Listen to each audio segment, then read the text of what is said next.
മുഖ്യമന്ത്രിയുടെ gunman notice. Youth Congress പ്രവർത്തകരെ മർദ്ദിച്ച മുഖ്യമന്ത്രിയുടെ സുരക്ഷാ ഉദ്യോഗസ്ഥരെ ചോദ്യം ചെയ്യും. തിങ്കളാഴ്ച ഹാജരാകാൻ ഗൺമാൻ അനിൽകുമാറിനും സുരക്ഷാ സേനയിലെ എസ് സന്ദീപിനും നോട്ടീസ് നൽകി. ആലപ്പുഴ സൌത്ത് സ്റ്റേഷനിലെ ഉദ്യോഗസ്ഥർ തിരുവനന്തപുരത്ത് നേരിട്ടെത്തിയാണ് നോട്ടീസ് കൈമാറിയത്.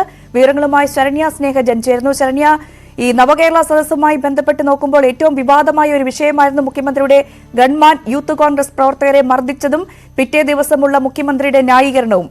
പോലീസ് നടപടിയിലേക്ക് കടക്കുന്നു, ചോദ്യം ചെയ്യലിന് ഹാജരാകണമെന്ന് പറയുന്നു. എങ്ങനെയാണ് കാണേണ്ടത്? എന്താണ് ഇതിന്റെ കൂടുതൽ വിശദാംശങ്ങൾ?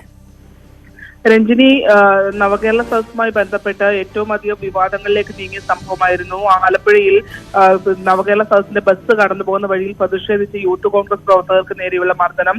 യൂത്ത് കോൺഗ്രസിന്റെ KSU യൂത്ത് കോൺഗ്രസ് പ്രവർത്തകരുടെ തല തല്ലിപ്പൊട്ടിക്കുന്ന സാഹചര്യമാണ് അന്ന് ഉണ്ടായിരുന്നത്. അതായത് ആലപ്പുഴ ജലാശുപത്രി ജംഗ്ഷനിൽ മുദ്രാവാക്യം വിളിച്ചുകൊണ്ട് നിന്നിരുന്ന പ്രവർത്തകരെ അരൂർ എസ് നേതൃത്വത്തിൽ കസ്റ്റഡിയിലേക്ക് മാറ്റിയിട്ടും പിന്നീട് പുറകെ വന്ന മുഖ്യമന്ത്രിയുടെ സുരക്ഷാ വാഹനം നിർത്തി അതിൽ നിന്നും അനിൽ കല്ലിയൂറും സന്ദീപും ഉൾപ്പെടെയുള്ള 4ഓളം സുരക്ഷാ ഉദ്യോഗസ്ഥർ ഇറങ്ങി വന്ന് ഇവരെ വളഞ്ഞിട്ടടിക്കുകയായിരുന്നു. പോലീസിന്റെ കസ്റ്റഡിയിലുള്ള പ്രവർത്തകരെ യാതൊരു പ്രകോപനവും ഇല്ലാതെ അടിച്ചത് വലിയ വിവാദങ്ങളിലേക്ക് നീങ്ങി. കാരണം വലിയ ലാത്തി ഉപയോഗിച്ചാണ് ഈ ചെറുപ്പക്കാരെ 2 പേർ മാത്രമാണ് പ്രതിഷേധത്തിലുണ്ടായിരുന്നത്.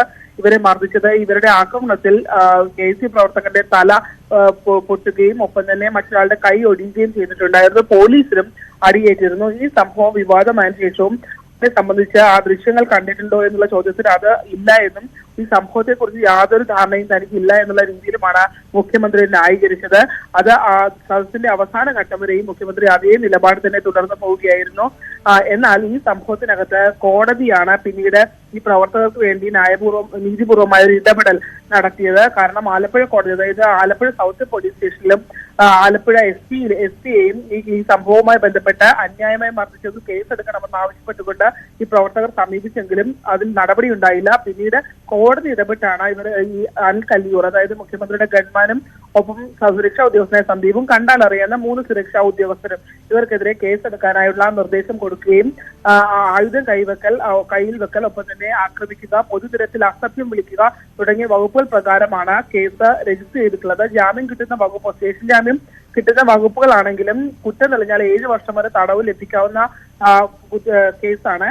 അതിൽ തന്നെ ഈ കഴിഞ്ഞ ദിവസങ്ങളിലൊക്കെ 1 മാസം മുമ്പ് ഈ കേസ് എടുത്തെങ്കിലും മറ്റു തുടർ നടപടികളൊന്നും ഉണ്ടായില്ല. ഈ കഴിഞ്ഞ ദിവസമാണ് ഇവർക്ക് വേണ്ടിയുള്ള നോട്ടീസ് ആലപ്പുഴ സൗത്ത് പോലീസ് സ്റ്റേഷനിൽ നിന്നും തിരുവനന്തപുരത്ത് എത്തിച്ചിട്ടുള്ളത്. എന്തായാലും നമുക്കറിയാം, ഈ മർദ്ദിച്ച ഉദ്യോഗസ്ഥർക്കടക്കം ഗുഡ് സർവീസ് എൻട്രി നൽകിയ സർക്കാരാണ്. അതുകൊണ്ട് തന്നെ എങ്ങനെയാണ് ആഭ്യന്തര വകുപ്പിന് കീഴിൽ ഈ ഉദ്യോഗസ്ഥർക്ക് എതിരെയുള്ള തുടർ നടപടികൾ എന്നുള്ളതാണ് നോക്കിയിരുന്ന് കാണേണ്ടത്. തിങ്കളാഴ്ച ഇവർ ഹാജരാകുമോ എന്ന് വേണം നോക്കിക്കാണാൻ. അതുതന്നെയാണ് ശരണി ഏറ്റവും ശ്രദ്ധേയം. ഈ കോടതി പറഞ്ഞ് കേസെടുത്ത് 1 മാസം കഴിയുമ്പോഴാണ് ഇത്തരത്തിൽ നടപടിയിലേക്ക് പോലീസ് കടക്കുന്നതെന്നും ശ്രദ്ധേയമാണ്. കേസിൽ 1ാം പ്രതിയുമാണ് അനിൽകുമാർ. 2 പേർക്കും നോട്ടീസ് നൽകിയിരിക്കുന്ന സാഹചര്യമുണ്ട്. ഈ ഹാജരാകാനുള്ള സാധ്യതയൊക്കെ എത്രമാത്രമാണ്? ഇപ്പോൾ 1 മാസം കഴിഞ്ഞാണല്ലോ നടപടികളിലേക്ക് അടക്കം പോലീസ് കൃത്യമായി കടന്നിട്ടുള്ളത്. അതെ, തീർച്ചയായിട്ടും അത് ഇനി ഇവർക്കെതിരെയുള്ള കോടതി നിർദ്ദേശം നൽകിയെങ്കിൽ പോലും ഇത് അന്വേഷിച്ച് തള്ളാൻ കഴിയുമോ എന്നുള്ള തള്ളുമോ എന്നുള്ള കാര്യങ്ങളൊക്കെ നോക്കേണ്ടിയിരിക്കുന്നു. ഒപ്പം തന്നെ പോലീസിന്റെ ഭാഗത്തു നിന്നും, അത് നമുക്ക് ഉദ്യോഗസ്ഥരുടെ ഭാഗത്തു നിന്നും അത്തരത്തിൽ മുഖ്യമന്ത്രിയുടെ ഗൺമാൻ എന്നുള്ള രീതിയിലുള്ള ഒരു കാര്യങ്ങളുമായി മുന്നോട്ട് പോകുന്നുള്ള ഒരു തടസ്സം അവരുടെ ഭാഗത്ത് അവർ അനുഭവിക്കുന്നുണ്ടെന്നുള്ളതാണ് നമുക്ക് മനസ്സിലാക്കാൻ കഴിയുന്നത്. ഞാൻ അതിലേക്ക് മടങ്ങിയെത്താം.